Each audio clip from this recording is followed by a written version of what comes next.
दोस्तों सन 2022 बीत चुका है और अब हम एंटर कर रहे हैं सन 2023 में। हर एक बीतता हुआ साल हमें नया तजुर्बा, नए लोग, कुछ अच्छी यादें, कुछ बुरी यादें और बहुत कुछ नया सिखा कर जाता है। और हर एक आने वाले नए साल में हम कुछ नए की आशा करते हैं और आशा करनी भी चाहिए, क्योंकि परमेश्वर ने स्वयं कहा है कि पुरानी बातें बीत गई हैं, देखो वो सब नई हो गई हैं। दोस्तों हर एक दिन परमेश्वर की ओर से हमें दिया गया एक गिफ्ट है, इसीलिए तो परमेश्वर का वचन कहता है कि आज वह दिन है जो यहोवा ने बनाया है, हम इसमें मगन और आनंदित हों। हर एक परमेश्वर का दिया हुआ दिन हमारी ज़िंदगी में विशेष है। हम हमेशा इस दुनिया में नहीं रहने वाले, इसलिए आज जब हमारे पास समय है तो आने वाले साल को हम एक बेहतर साल बना सकते हैं, एक अच्छा साल बना सकते हैं। जिस दिन हम पैदा होते हैं उसी समय से हमारा काउंटडाउन शुरू हो जाता है। लाइफ प्रीशियस है, बहुमूल्य है। तो आइए हम उन 6 बातों को आज इस वीडियो में जानते हैं जो सन 2023 को हमारे जीवन में एक बड़ा ही प्रोडक्टिव और प्रभु यीशु मसीह को महिमा देने वाला साल बना देगा।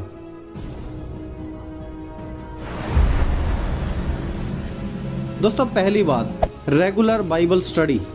आप शायद इस बात को बचपन से सुनते आए हों और हो सकता है कि आपका जन्म भी एक मसीह परिवार में हुआ है, लेकिन प्रॉब्लम तब आती है जब हम इन बातों को फॉलो नहीं करते। और इसलिए ध्यान से सुने, इसलिए आप हर एक जगह ठोकर खाते हैं क्योंकि आप परमेश्वर के वचन को अच्छे से नहीं पढ़ते, अच्छे से नहीं समझते। परमेश्वर की आवाज़ को सुनने का प्राइमरी सोर्स है परमेश्वर का वचन। परमेश्वर की इच्छा को जानने का प्राइमरी सोर्स है परमेश्वर का वचन। परमेश्वर कौन है, उनके गुण क्या हैं, हमारे जीवन में परेशानी क्यों आती हैं, परमेश्वर हमें परेशानी से कैसे निकालते हैं, क्या सिखाते हैं, ये सब चीज़ें हमें सिर्फ और सिर्फ परमेश्वर के वचन से सीखने को मिलती है। हम चाहते तो हैं सक्सेसफुल होना, जिंदगी में ऊंचाइयों पर उठना, परमेश्वर के लिए कुछ करना, लेकिन आपके पास गाइडेंस ही नहीं है, इसलिए आप बार बार फेल हो जाते हैं, हर जगह सिर्फ ठोकर ही खाते हैं। दोस्तों बिना परमेश्वर का वचन पढ़े, बिना वचन के द्वारा परमेश्वर की इच्छा को जाने, आप कभी भी एक प्रभावशाली जिंदगी नहीं जी पाएंगे। इस नए साल में आज आप डिसाइड करें कि यदि सचमुच आप कुछ करना चाहते हैं तो परमेश्वर में बढ़ना ही है। तो अगर यदि परमेश्वर में बढ़ना है तो एक रेगुलर बाइबल स्टडी जरूर शुरू कर दें। शुरू करें उत्पत्ति से प्रकाशित वाक्य तक बाइबल पढ़ना, और तब आप देखेंगे कि परमेश्वर कैसे आपको मैच्योर करेंगे और कैसे आप हर मुश्किल से भी मुश्किल स्थिति पर विजय प्राप्त कर लेंगे परमेश्वर में विश्वास के द्वारा। परमेश्वर ने यशाया भविष्यवक्ता के द्वारा इस प्रकार कहा, क्योंकि यहोवा जो आकाश का सृजनहार है वही परमेश्वर है, उसी ने पृथ्वी को रचा, उसी ने पृथ्वी को स्थिर किया। उसने उसे सुनसान रहने के लिए नहीं परंतु बसने के लिए रचा है। वह यूँ कहता है, मैं यहोवा हूँ और मेरे सिवाय कोई दूसरा नहीं है। मैंने किसी गुप्त स्थान में ना अंधकार के देश में किसी स्थान में बातें की। मैंने याकूब के वंश से यह नहीं कहा कि तुम मुझे व्यर्थ में ढूंढो। मैं यहोवा सत्य ही कहता हूँ, मैं उचित बातें ही बताता आया हूँ। देखिए यहाँ पर परमेश्वर खुद इस बात की गारंटी हमें देते हैं कि मुझे ढूंढना, मेरे बारे में जानना, ये कुछ भी व्यर्थ नहीं है। मैं सारी बातें सच ही बताता हूँ और मैं अभी तक तुम्हें जो भी बातें बताता आया हूँ वो तुम्हें सच ही बताते आया हूँ। लेकिन वो सच हमें कभी पता ही नहीं चलता क्योंकि हम तो कभी वचन पढ़ते ही नहीं। दोस्तों इस सन 2023 में डेडिकेट कर दें अपनी लाइफ को रेगुलर बाइबल स्टडी के लिए, और तब देखना कि कैसे आप परमेश्वर की मर्जी को इस नए साल में अच्छे से पूरा कर पाएंगे। दोस्तों दूसरी बात, इम्प्रूव्ड प्रेयर लाइफ। मसीह में चलना यानी कि एक प्रार्थना करने वाला व्यक्ति होना है। बिना प्रार्थना के आज तक कोई भी मसीह आत्मिकता में परमेश्वर के राज्य में नहीं बढ़ पाया है। प्रार्थना ही मसीह जीवन में सफलता की इकलौती कुंजी है। यदि आप कहें कि मैं सिर्फ वचन पढ़ूंगा और प्रार्थना नहीं करूंगा तो ऐसा नहीं हो सकता। प्रभु यीशु ने स्वयं प्रार्थना की और लिखा है, और भोर को दिन निकलने से पहले ही वह उठकर निकला और एक जंगली स्थान में गया और वहां पर प्रार्थना करने लगा। प्रभु यीशु परमेश्वर होकर भी प्रार्थना में लगे रहे। प्रेरित पौलुस का जीवन देखिए, इफिसियों की कलीसिया को लिखते हैं, और हर समय और हर प्रकार से आत्मा में प्रार्थना और विनती करते रहो और जागते रहो कि सब पवित्र लोगों के लिए लगातार विनती किया करो, और मेरे लिए भी कि मुझे बोलने के समय ऐसा प्रबल वचन दिया जाए कि मैं साहस के सुसमाचार का भेद बता सकूं। तो यहाँ पर देखिए, प्रेरित पौलुस खुद प्रार्थना करते थे, प्रेरित पौलुस दूसरों को प्रार्थना के बारे में सिखाते थे, और प्रेरित पौलुस खुद दूसरों से रिक्वेस्ट करते थे कि दूसरे भी उनके लिए प्रार्थना करें। इतना जरूरी था रेगुलर प्रेयर लाइफस्टाइल कि उनको प्रार्थना की जरूरत पड़ी। दोस्तों, प्रार्थना हमारे जीवन में भी आज हमारे जीवन की रीढ़ की हड्डी है, जिसके बिना हम कुछ नहीं कर सकते। हम सिर्फ जी तो सकते हैं, लेकिन ना ही हमारी लाइफ में कुछ मूवमेंट होएगा, ना ही हम चल फिर सकते हैं बिना रीढ़ की हड्डी के। वैसे ही स्पिरिचुअल लाइफ में प्रेयर भी हमारे रीढ़ की हड्डी है। दोस्तों, जब हम प्रभु के महान सेवकों जैसे कि D.L. मोडी के जीवन को देखते हैं, वो रोज सुबह 4 बजे प्रार्थना किया करते थे और बाइबल पढ़ा करते थे, और इस प्रकार वो लाखों के उद्धार का कारण बने। जॉन वेस्ली, जो कि बेदारी के समय में एक बहुत ही प्रभावशाली व्यक्ति थे, रिवाइवल के समय में उनका बहुत ही ज़्यादा योगदान रहा था, क्योंकि वो रोज 8 घंटे प्रार्थना और वचन पढ़ने में व्यतीत करते थे। साधु सुंदर सिंह, वो निरंतर प्रार्थना में लगे रहते थे, उनका चलना फिरना हर समय वो परमेश्वर से प्रार्थना में ही लगे रहते थे, और इस प्रकार इन व्यक्तियों के द्वारा लाखों जिंदगियां बचाई गई। दोस्तों, प्रार्थना उनके मसीह जीवन में उनकी बढ़ोतरी की कुंजी थी। आप भी बढ़ सकते हैं यदि रेगुलर प्रेयर लाइफ अपनी इम्प्रूव करेंगे। और दोस्तों, मैं तो कहता हूँ इस नए साल में, इस सन 2023 में आप अपनी प्रेयर लाइफ जरूर इम्प्रूव करें, क्योंकि हम अंतिम समय के बिल्कुल निकट है और यहाँ पर हमें बहुत ही ज़्यादा प्रार्थना की सख्त ज़रूरत है। दोस्तों, तीसरी बात, डेवलप स्पिरिचुअल डिसिप्लिन। आत्मिक नियमों को अपने जीवन में डेवलप करना यानी कि बहुत ही बड़ी अचीवमेंट हासिल कर लेना है। स्पिरिचुअल डिसिप्लिन में कुछ बातें जैसे कि फास्टिंग, उपवास करना, मेडिटेशन, मनन करना, और सॉलिट्यूड, एकांत में परमेश्वर के साथ समय बिताना, गिविंग यानी कि दान देना, और प्रैक्टिस ऑफ साइलेंस, चुपचाप रहकर ना बोलकर सिर्फ परमेश्वर की आवाज़ को सुनना, परमेश्वर की आवाज़ पर ध्यान देना। These are some great spiritual disciplines. प्राचीन कलीसिया के लोगों के जीवन में उपवास प्रार्थना को लेकर एक बड़ी भूख थी। वो रेगुलरली मिलकर उपवास प्रार्थना करते थे, दूसरों की ज़रूरतों व कलीसिया की ज़रूरत को पूरा करने के लिए दान भी देते थे, एकांत में जाकर सिर्फ परमेश्वर के साथ समय बिताते थे।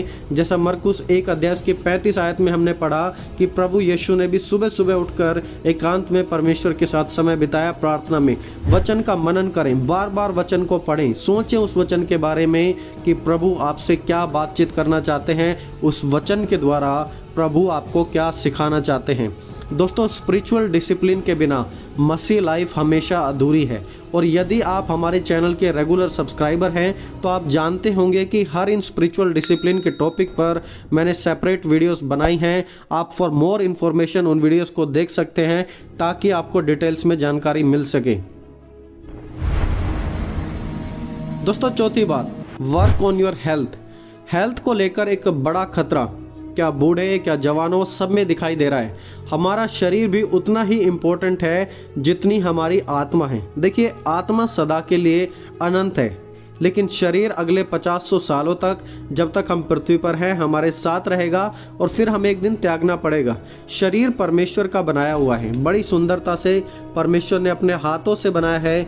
जीवन का श्वास परमेश्वर ने हमारे शरीर में दिया है, और परमेश्वर के वचन का तो दावा है कि हमारा शरीर परमेश्वर का मंदिर है, जहाँ पर परमेश्वर का पवित्र आत्मा वास करता है। हमें अपनी शरीर की केयर करनी है और अपनी हेल्थ पर भी ज़्यादा से ज़्यादा ध्यान देना है। और मैं ये नहीं कह रहा हूँ कि आप रोज़ घंटों एक्सरसाइज में लगाएं, 4-5 घंटे में एक्सरसाइज करें, नहीं, लेकिन आप अपने परमेश्वर के द्वारा दिए गए शरीर की रक्षा जरूर करें।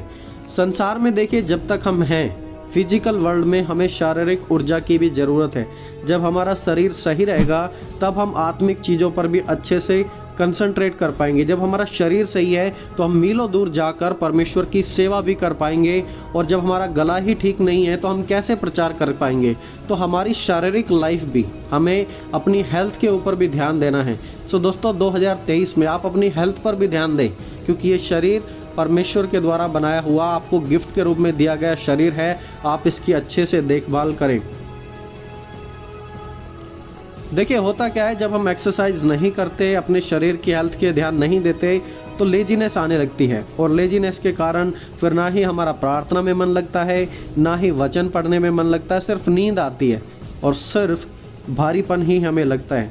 देखिए, प्रेरित पौलुस ने भी कुछ लिखा है इसके बारे में। उन्होंने कहा, मैं अपनी देह को मारता, कूटता और वश में लाता हूँ, ऐसा ना हो कि औरों को प्रचार करके मैं आप ही किसी रीति से निकम्मा ठहरूं। शरीर को भी कंट्रोल करना, शरीर की केयर करना, शरीर के साथ एक्सरसाइज करना और अपने शरीर को बुरी लालसाओं से बचाना, ये सब कुछ हमारे शरीर के ऊपर भी हमें ध्यान देना है। दोस्तों, संसार शरीर के लिए और शरीर आत्मा के लिए और आत्मा परमेश्वर के लिए बनी है। जब तक हम इस संसार में हैं तब तक अपनी हेल्थ की भी हमें रक्षा करनी हमारा कर्तव्य है, क्योंकि परमेश्वर का आत्मा इसी शरीर में वास करता है। दोस्तों, 5वीं बात, join a healthy Bible based fellowship. दोस्तों, आज के समय आपको इस बात पर ज़्यादा जोर देना है और समझना है कि आखिरकार आप कैसी कलीसिया का भाग हैं। याद रखें, एक ऐसी कलीसिया का भाग बने जहां अपने एक्सपीरियंस से ज़्यादा प्रचारक बाइबल को प्रीच करता हो, जहां पास्टर वर्शिप नहीं बल्कि यीशु की वर्शिप पर ज़्यादा फोकस किया जाए, जहां आपको स्पिरिचुअल डिसिप्लिन सिखाया जाए, जहां पवित्र आत्मा के नाम पर सिर्फ उछलना कूदना हंसना ही नहीं, लेकिन पवित्र आत्मा के फल जैसे कि शांति, संयम, धीरज, कृपा, भलाई और पवित्र आत्मा के फल भी और वरदान भी दिखाई दे, जहां दान देने से ज़्यादा यीशु के समान बनने पर ज़्यादा फोकस दिया जाए। दोस्तों, एक जीवित कलीसिया में जाएं, एक जीवित कलीसिया का भाग बने। जो खुद गुनगुनी पड़ी है वो कभी आपको गर्म नहीं बना पाएगी। इसलिए find a healthy Bible based church, एक अच्छी फेलोशिप को ढूंढे। 2022 में मैंने टॉप 10 ऐसी कलीसियाओं पर वीडियो बनाई थी जहां से आपको बचना चाहिए। उन वीडियोस को आप भी देख सकते हैं और समझ सकते हैं कि आखिरकार आज हमारे संसार में क्या हो रहा है। और दोस्तों, आपको ऐसी कलीसियाओं से बचना है और एक अच्छी कलीसिया, एक जीवित कलीसिया आपको ढूंढनी है। दोस्तों, आखिरी और एक सबसे इम्पोर्टेंट बात, शेयर योर फेथ। अपने विश्वास को दूसरों के साथ साझा जरूर करें। देखिए, प्रेरित पौलुस कहते हैं, मैं सुसमाचार से नहीं लज जाता, इसलिए कि हर एक विश्वास करने वालों के लिए, पहले यहूदी फिर यूनानी के लिए, यह उद्धार के निमित्त परमेश्वर की सामर्थ है।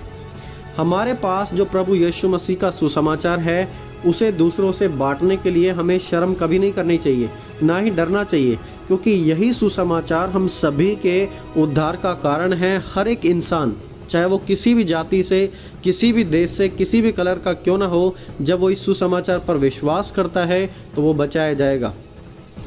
और विश्वास कब करेगा? जब हम उसके साथ शेयर करेंगे, उसके साथ साझा करेंगे। प्रभु यीशु मसीह ने खुद इस सुसमाचार का प्रचार किया था। लिखा है, यूहन्ना के पकड़वाए जाने के बाद यीशु ने गलील में आकर परमेश्वर के राज्य का सुसमाचार प्रचार किया और कहा, समय पूरा हुआ है और परमेश्वर का राज्य निकट आ गया है। मन फिराओ और सुसमाचार पर विश्वास करो।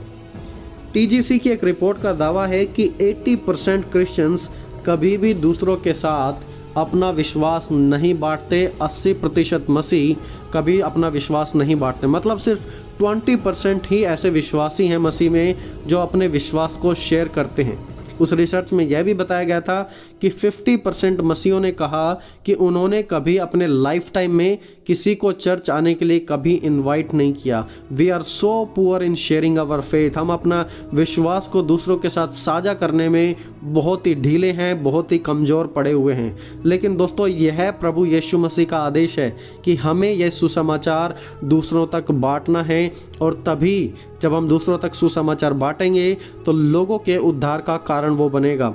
यह भी मसीह में बढ़ने वाले लोगों का चिन्ह है। जो लोग सुसमाचार निरंतर बांटते हैं, यह चिन्ह है कि वो लोग मसीह में अच्छे से बढ़ रहे हैं और वो प्रभु यीशु मसीह के उस महान आदेश को पूरा कर रहे हैं जो उन्होंने पृथ्वी से जाते समय पहले दिया था। दोस्तों, सन 2023 में यदि हम इन 6 बातों को रेगुलरली और सीरियसली फॉलो करेंगे तो हमारा ये साल एक मीनिंगफुल साल बन जाएगा। दोस्तों, पहली बात, रेगुलर बाइबल स्टडी। उत्पत्ति से लेकर प्रकाशित वाक्य तक लगातार रेगुलर बाइबल स्टडी करें, समझे परमेश्वर के वचन को। दूसरी बात, इम्प्रूव्ड प्रेयर लाइफ। अपनी प्रार्थना के जीवन पर ज़्यादा फोकस करें। बिना प्रार्थना के आप और मैं कुछ भी नहीं कर पाएंगे, कुछ भी नहीं कर पाएंगे। दोस्तों, तीसरी बात, डेवलप स्पिरिचुअल डिसिप्लिन। आत्मिक नियम में अपने आप को बढ़ाएं। फास्टिंग में, गिविंग में, मेडिटेशन में, सॉलिट्यूड में, एकांत में जाकर परमेश्वर के साथ समय बिताना, परमेश्वर की बातों पर मनन करना। दोस्तों चौथी बात, वर्क ऑन योर हेल्थ। अपने शरीर पर भी ध्यान दें, क्योंकि जब हमारा शरीर ही ठीक नहीं रहेगा तो हम कुछ भी परमेश्वर की सेवा में भी नहीं कर पाएंगे। दोस्तों पांचवी बात, join a healthy Bible based fellowship और चर्च। एक ऐसी जीवती कलीसिया को ढूंढिए जहां पर अच्छे से वचन का प्रचार किया जाता हो और जहां पर यीशु के समान बनने पर ज़्यादा फोकस दिया जाता हो। और दोस्तों आखिरी बात, शेयर योर फेथ। अपने विश्वास को दूसरों के साथ ज़रूर साझा करें। सो दोस्तों आई होप कि ये 6 स्टेप्स, ये 6 बातें आपकी इस नए साल में परमेश्वर में बढ़ने में, एक बहुत ही प्रोडक्टिव इंसान आपको बनाने में ज़रूर आपकी मदद करेंगे, यदि आप गंभीरता से इन बातों को लेंगे और आप इन बातों के पीछे चलेंगे। दोस्तों परमेश्वर हम सभी की मदद करें, हमें आशीष दे, हमें बल दे कि हम इन 6 बातों में विश्वास योग्यता के साथ बढ़ सकें और परमेश्वर में मजबूत बन सकें।